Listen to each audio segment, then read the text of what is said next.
that's despicable for a president to pardon people who attacked anybody. And we saw what January 6th did, and that was a horrible moment in our nation's history. First at 6, a scathing condemnation from St. Louis's mayor after President Donald Trump pardoned everyone who stormed the U.S. Capitol 4 years ago. The mob of Trump supporters included several from the St. Louis area. Among them, a Cardinals superfan who was released from federal prison last night, and 2 others who had still been facing pending charges for assaulting police officers. Their cases have also now been dismissed. Chief investigative reporter Lauren Traeger is breaking down some of the other cases she's tracked over the last 4 years.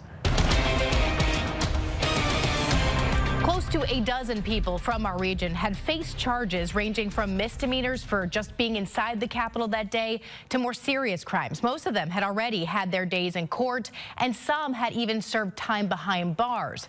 Well, now there are pardons for them all. I'm proud I was there to stand for America when the spineless Congress would not. Rally runner shortly after the incident acknowledged being at the Capitol, but just last year he pleaded guilty to charges saying he used a police shield to push his way in. In November, he reported to federal prison for a 10-month sentence. His attorney telling us he was released Monday night, just hours after President Trump signed the executive order to pardon all those accused. He didn't do what they alleged. Jeff Goldfarb says his client, Jason Wallace, learned today that prosecutors were dropping charges against him and a co-defendant, Jared Luther Owens. The first thing he said he wants to do is just take his girlfriend out and go to dinner somewhere. The 2 men prosecutors had said were on video shoving a bike rack into police, but Goldfarb says they were prepared to fight the charges. His culpability, if there is any, was walking into the Capitol, looking around for about 5 minutes, not encountering anybody, turning around and leaving. Now those cases are gone, but Goldfarb says the damage to Wallace's reputation isn't. It's nice that he's out from under it now, but I think it's certainly something that's going to stick with him for a long time. USA! USA!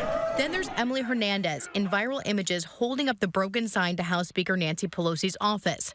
Hernandez served time in jail. Her attorney, Ethan Corlege, saying she and others had been caught up in the moment. A pardon, he says, was welcome news. I informed her this morning, and she was surprised, and she was as happy as she could be about it.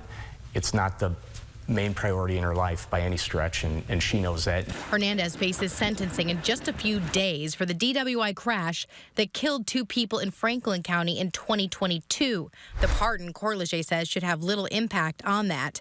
The federal prosecutions he's handled, he says, have taken a toll on his clients. They had the full force and weight of the federal government prosecuting them for sometimes a year or longer, and they didn't know what the outcome would be. There you go. The charges for injuring people should be inexcusable. For those accused of lesser charges, he says they had been through enough. Do I think they deserve pardons? Yes, I do. That's my personal opinion. With these pardons, the people who were charged do get some of their rights back. They can vote, they can possess firearms, or get certain licenses.